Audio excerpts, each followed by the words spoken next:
Hola amigos, mi nombre es Cristian. Ahora les voy a explicar cómo procesar datos para agricultura de precisión usando el software Agisoft MetaShape. ¿Ya? En primera instancia vamos a cargar la fotografía. En este caso voy a usar un dataset de Sensefly, que es un portal que incluye varios tipos de vuelos de dron. Les voy a dejar el link de acceso en la descripción. Voy a usar este en específico, que es un vuelo realizado en Rostock, Alemania, con un Parrot EV, un dron de ala fija, y la Parrot Sequoia, que es una cámara multiespectral que tiene 4 bandas, ¿ya? En este caso vamos a calcular los índices de vegetación que son fundamentales para entender el estado de los cultivos.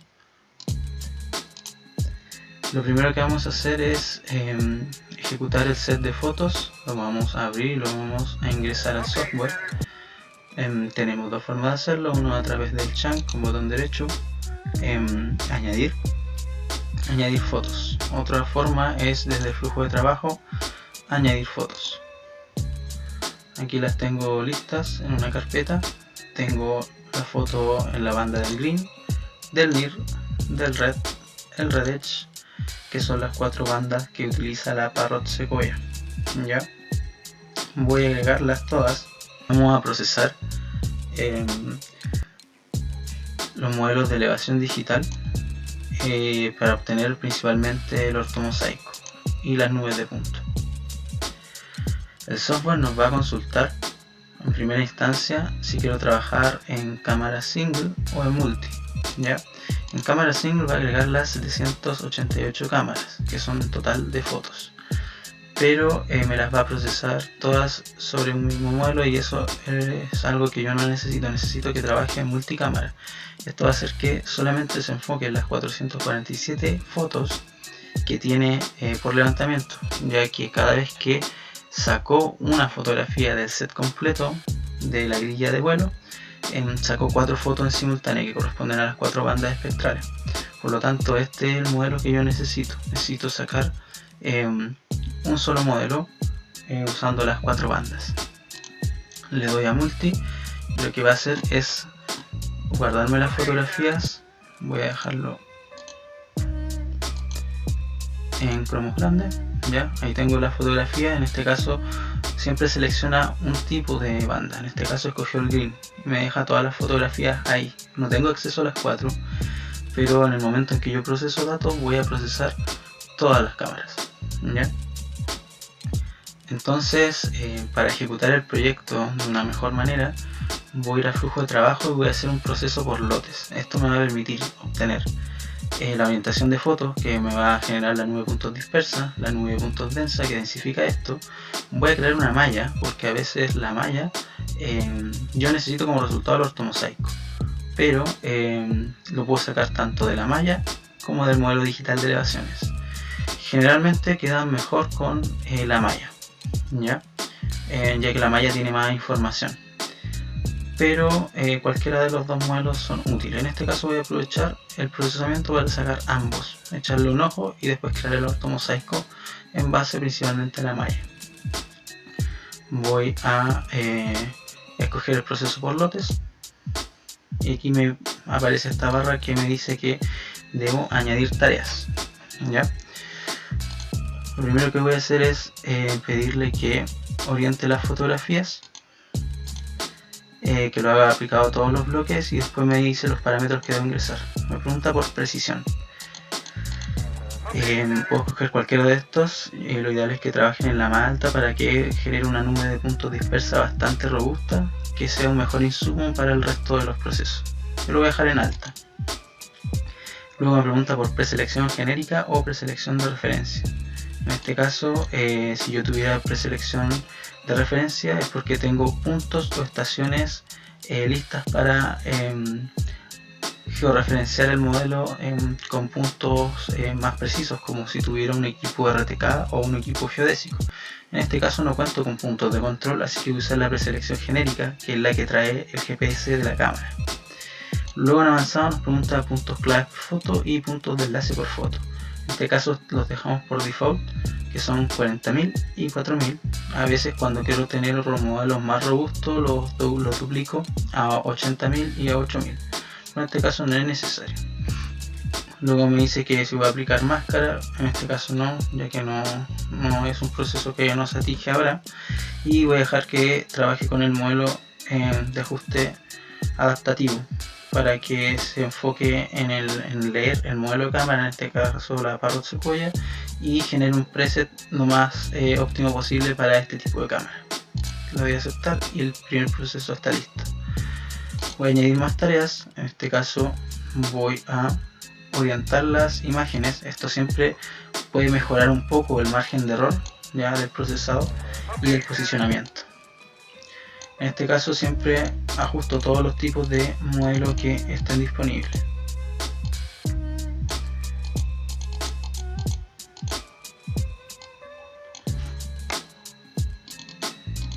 Hay que cliquear todos y también el modelo adaptativo, y que también calcule la covarianza de los puntos de enlace. Eso siempre mejora un tanto el posicionamiento de las cámaras. Luego de añadir el segundo proceso, voy a generar la nube de puntos densa. Ya este es uno de los insumos principales para el resto de los procesos. Mientras mejor que esta nube de puntos densa, mejor será el procesamiento final y los resultados del resto de los modelos. Así que vamos a crear esta nube de puntos densa. Vamos a generar una calidad alta en este caso, no extra alta, porque si no va a tardar demasiado, pero lo ideal es que trabajen o en alta o en extra alta. Luego me pregunta en avanzado por el filtrado de profundidad. En este caso tenemos 4 opciones: desactivarlo, que nunca es recomendado, o trabajar en leve, moderado o agresivo. Esto quiere decir que si yo trabajo en agresivo, voy a usar todo el procesamiento, toda la capacidad de RAM y de procesador para trabajar de manera rápida y generar un modelo con la mayor optimización que alcance en ese proceso rápido. Luego tengo moderado y leve. Si ustedes quieren un proceso de calidad, trabajen en leve para que sea un proceso más tardado pero más pormenorizado. Luego dice reutilizar mapa de profundidad. Yo nunca aplico ese parámetro porque tarda demasiado y los resultados generalmente no son mejores. Y que sí calcule el color de los puntos. Lo voy a aceptar y voy a añadir la siguiente tarea, en este caso la malla. Para la malla, las consultas de parámetros son lo siguiente: qué tipo de superficie voy a trabajar. Trabaje en arbitrario, no el bajo relieve, porque si no va a quedar una malla muy detallada. Datos fuente, que trabaje con la nube de puntos densa, ¿ya? En caso de que esté puesta la dispersa, siempre trabajen con la densa. Calidad de los mapas de profundidad, en este caso pongan solamente alta, ¿ya? Y número de caras está bien en media. Si quieren lo pueden mejorar a alta, pero de repente esto puede tardar demasiado y a veces incluso si uno lo deja en calidades muy altas, el proceso falla cuando obtienen mucha información. En este caso tenemos cámara multiespectral y tenemos un total de 1700 fotos que va a estar procesando, entonces igual es mucha información. Si el levantamiento es pequeño y lo primordial es la malla, pueden trabajar en alta, pero en este caso yo lo voy a dejar en medio, ¿ya? Recordando que las cámaras multiespectrales, como tienen una ubicación fija, siempre se adaptan, no tienen un gimbal. El procesador generalmente no está hecho ni diseñado para trabajar en modelos 3D, no es la mejor opción. Nunca van a generar un buen modelo 3D trabajando con cámaras multiespectrales. Aquí el trasfondo es generar un buen ortomosaico para poder trabajar luego los índices de vegetación, así que en este caso no hay que preocuparse mucho por la malla o porque quede bien, para que el modelo 3D quede bien, porque de todas maneras con el ángulo de las cámaras multiespectrales no vamos a tener mucha diferencia. Nos dejamos en el número por defecto de caras personalizado y luego vamos a interpolación. En este caso utilicen la habilitada por defecto, nunca lo deshabiliten, y la extrapolada en lo personal no me da buenos resultados, así que siempre trabajo por defecto. Clases de puntos, en este caso no clasificamos la nube de puntos, recordando que no nos interesa mucho el aspecto de la topografía, necesitamos un buen ortomosaico, es decir, un modelo 2D. Calcular los colores de los vértices, sí. Reutilizar el mapa de profundidad, no. Usar máscaras volumétricas estrictas, yo nunca acato esta parte, a menos que quiera generar una buena malla, pero en este caso, como les dije, no es el insumo principal, así que lo voy a generar solamente para trabajar un buen ortomosaico. Aceptar, y luego tengo que generar el modelo digital de elevaciones, en este caso los datos fuentes que siempre sean la nube de puntos densa y la interpolación la habilitada por defecto. Clases de puntos, nuevamente no hemos clasificado la nube de puntos densa, así que no hay ningún problema, que se tomen todos. Y los últimos parámetros son parámetros para asignar regiones, ¿ya? Para que procese un sector específico del levantamiento y deje fuera el resto, así que aceptar. Finalmente vamos a procesar el ortomosaico. La resolución la vamos a dejar en 0. Esto quiere decir que va a trabajar con la resolución de la cámara, ¿ya? Yo puedo ajustar la resolución espacial, el GSD o tamaño de píxel, a un tamaño de centímetro que me acomode, pero eso también, por ejemplo, se puede hacer en Pix4D, pero si por ejemplo el vuelo fue hecho a 60 metros, la cámara en Parrot Sequoia tiene una resolución espacial a esa altura aproximadamente de 2,73 centímetros píxel. Si yo volé a 60 metros, no sé a qué altura está hecho este levantamiento, ya que lo estoy sacando de un dataset que yo no hice, voy a tener aproximadamente esa resolución nativa de la cámara. Si yo lo ajusto para que trabaje, por ejemplo, a 1 centímetro píxel, va a demorar más en procesar y no necesariamente me va a generar un mejor modelo. Va a intentar interpolar esos píxeles para que me queden ajustados a un buen nivel, al que yo estoy solicitando, pero no necesariamente va a darme más información de la que generó, porque la normal es la que obtuvo de acuerdo a la altura de vuelo. Si yo le pongo un GSD o tamaño o resolución de 50 centímetros píxel, va a procesar más rápido porque los píxeles van a ser más grandes y voy a perder, entre comillas, información de acuerdo a lo que hizo originalmente la cámara. Si yo dejo esto en valor por default, va a trabajar con el genérico de la cámara y es lo ideal, que trabaje o deje o fije 1 centímetro píxel de acuerdo al levantamiento, ¿ya? Luego la superficie que voy a usar la malla. Tengo la opción de usar el modelo digital de elevación o la malla. Me voy a quedar con la malla en este caso. Ustedes pueden utilizar cualquiera de las dos, pero yo de repente recomiendo trabajar más con la malla. Modo de mezcla que genera un mosaico. Relleno de agujeros, sí. Sacrificio de cara posterior, no necesariamente. Refinar líneas de costura, sí. Y esto que aparece al final es simplemente lo mismo que vimos en el modelo digital de elevaciones, para que acote un área específica. Le voy a dar OK. Le voy a poner que guarde el proyecto en cada etapa y le voy a dar aceptar. Me va a pedir que genere un archivo PSX, que es el formato en que guarda Agisoft Metashape sus resultados. Le voy a poner Sequoia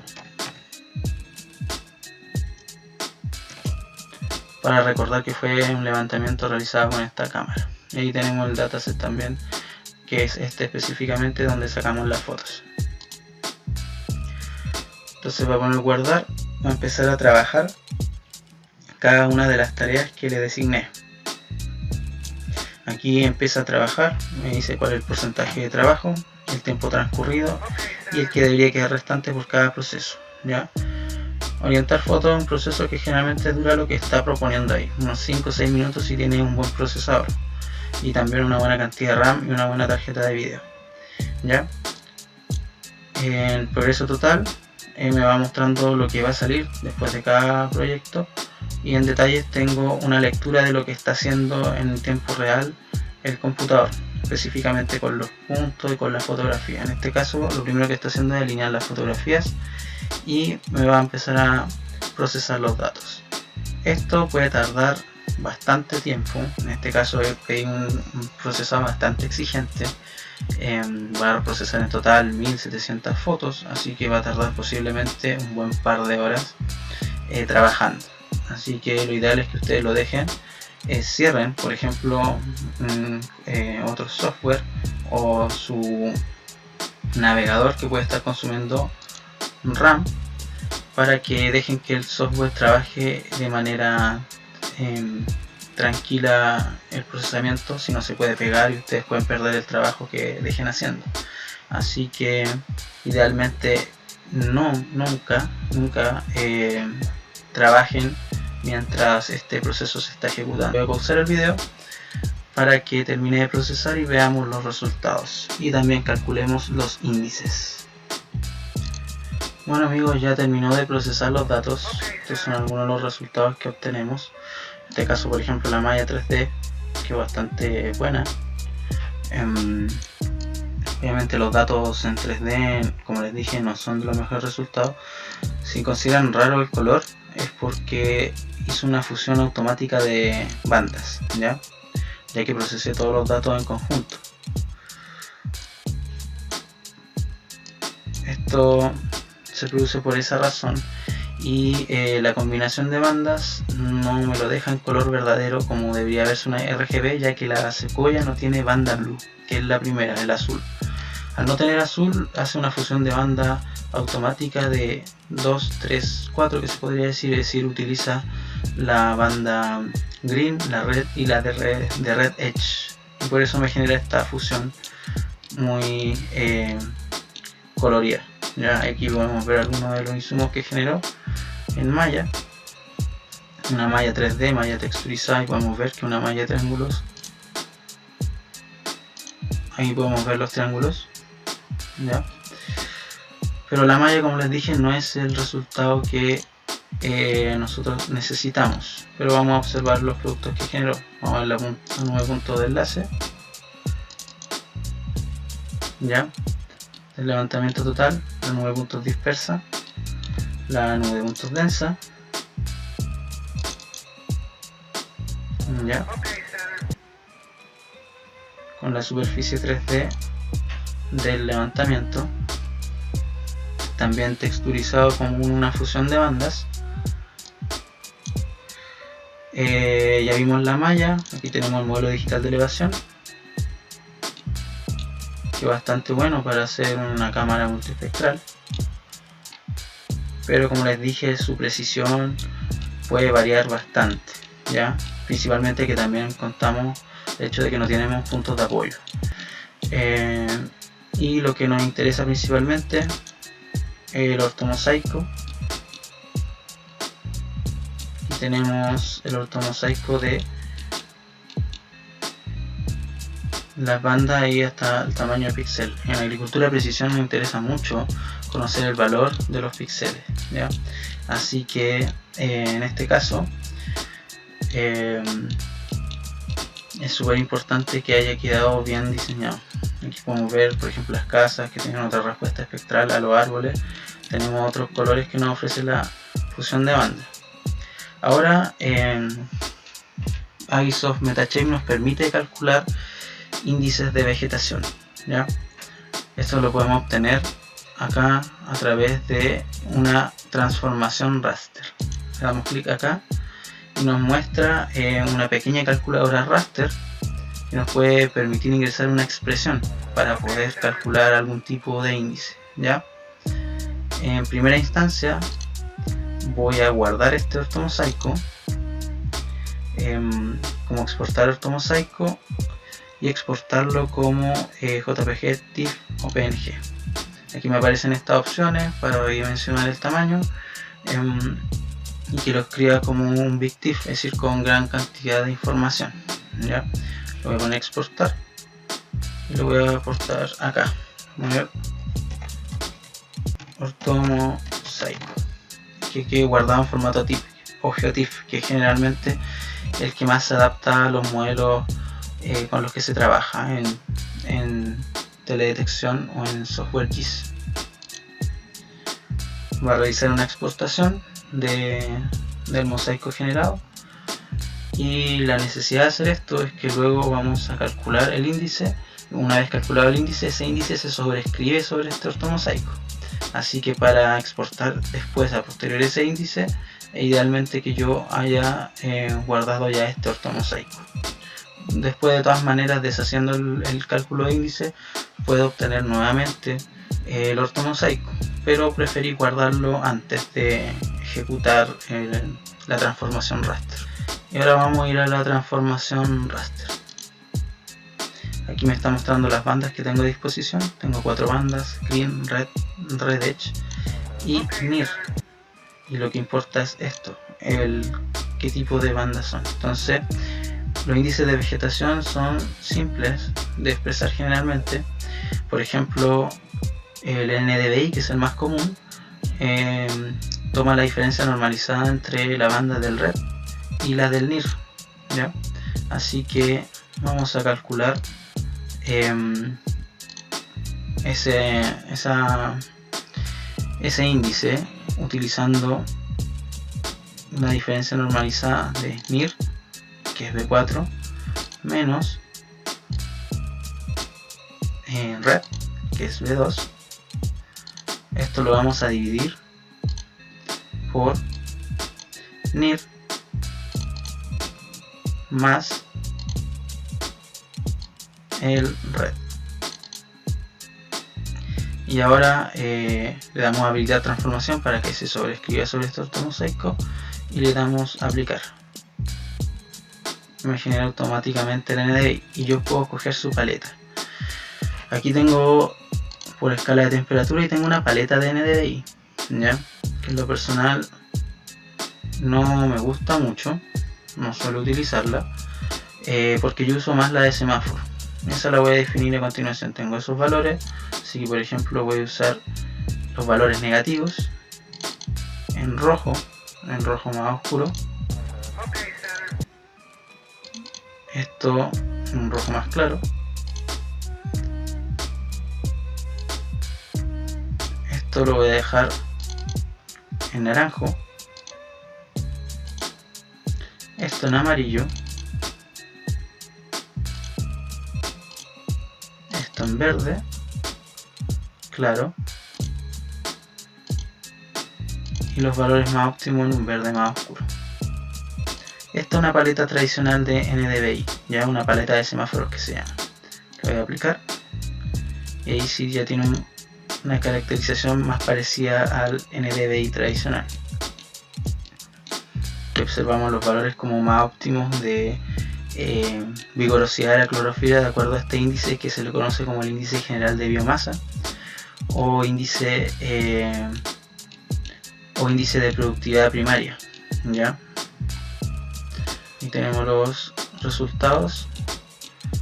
Voy por ejemplo también a calcular, voy a exportarlos para guardarlo haciendo el mismo procedimiento. Esto lo voy a guardar como NDVI y voy a calcular otro índice. Voy a calcular el índice GNDVI, que tiene por ejemplo una alta correlación con la presencia de nitrógeno en la vegetación, y este se usa con la diferencia normalizada entre el verde y el NIR. También se pueden calcular varios índices de vegetación, pero yo voy a calcular estos dos solamente para representar el ejemplo y la diferencia. O por ejemplo voy a calcular mejor un NDRE, que calcula la diferencia normalizada entre el NIR y el REDETCH, ¿ya? Voy a ir de nuevo a transformación raster y ahora voy a generar una segunda expresión que va a ser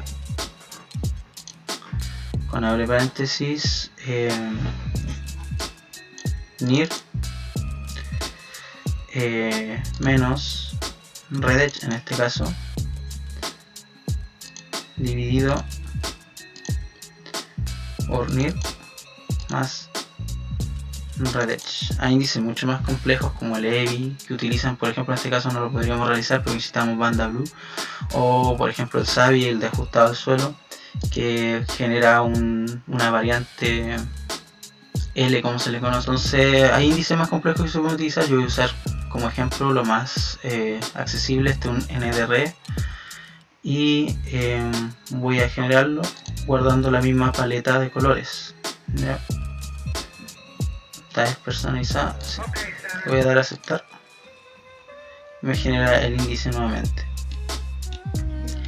Tenemos valores similares, pero si fuéramos a hacer una observación de esto notaríamos que hay pequeñas diferencias en los resultados, ¿ya? Este igual se ve incluso un poco más claro que el que vimos recién, y eso suele ser un indicador de que esta zona puede estar más sometida a estrés hídrico o algún tipo de enfermedad, ¿ya?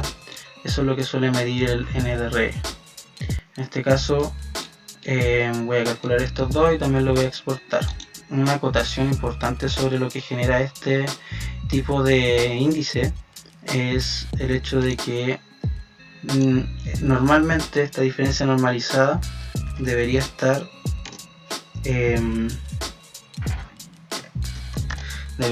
entre el -1 y el 1, tal como vimos en la escala que nos representa. Pero estos generados en Isoft Metashape entregan valores numéricos, por ejemplo del 1 al 200. Entonces uno, cuando los va a usar para un software de asistencia, te va a servir la visualización, pero no así el resultado numérico, que debería estar en esta escala. Por lo tanto, es recomendado usar un software GIS. Por ejemplo, yo ahora lo voy a abrir con QGIS y voy a visualizar los datos, pero se suele hacer un reclass, una reclasificación de los valores, ya que estos valores deberían ser los correctos, pero este índice no los genera correctamente. Voy a usar entonces QGIS para abrir rápidamente el modelo que acabo de generar. En este caso voy a ir a capa, añadir capa raster, y acá voy a buscar la carpeta donde están los índices. Voy a abrir el NDRE y el NDVI.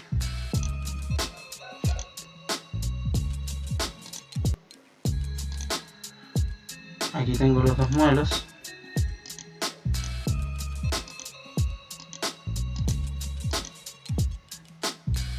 Ya. Y aquí, por ejemplo, puedo acceder a visualizar los datos específicamente y hacer los análisis necesarios sobre esos GIS. En este caso, por ejemplo, importa mucho el valor generado por los modelos. Por ejemplo, voy a utilizar acá para ver, por ejemplo, aquí tengo unos colores más fuertes, por lo tanto debería tener valores más altos, y voy a utilizar esta herramienta de información, y al darle clic a un píxel me va a aparecer el valor específico de este píxel. En este caso el que importa, que el que va variando es el de la banda 1. Se dan cuenta, estos valores deberían estar del -1 al 1, pero están en estos valores.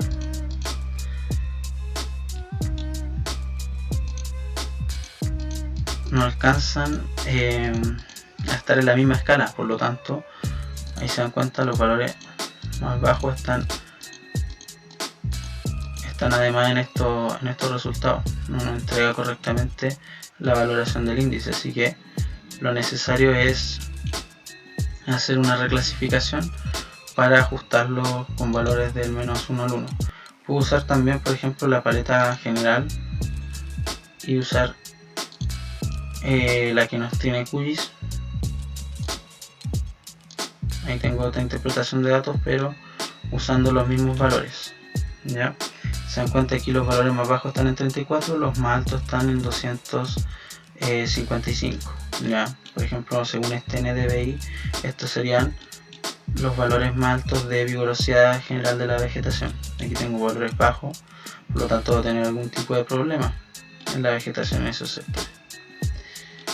Lo mismo puedo hacer con este,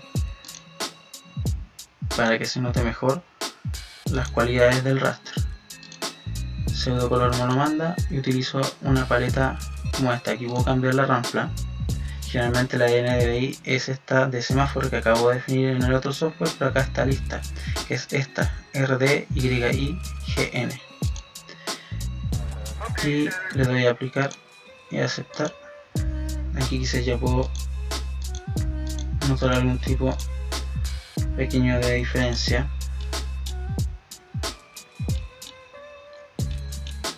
En los valores y en las formas que nos entrega la vegetación. Bueno amigos, muchas gracias.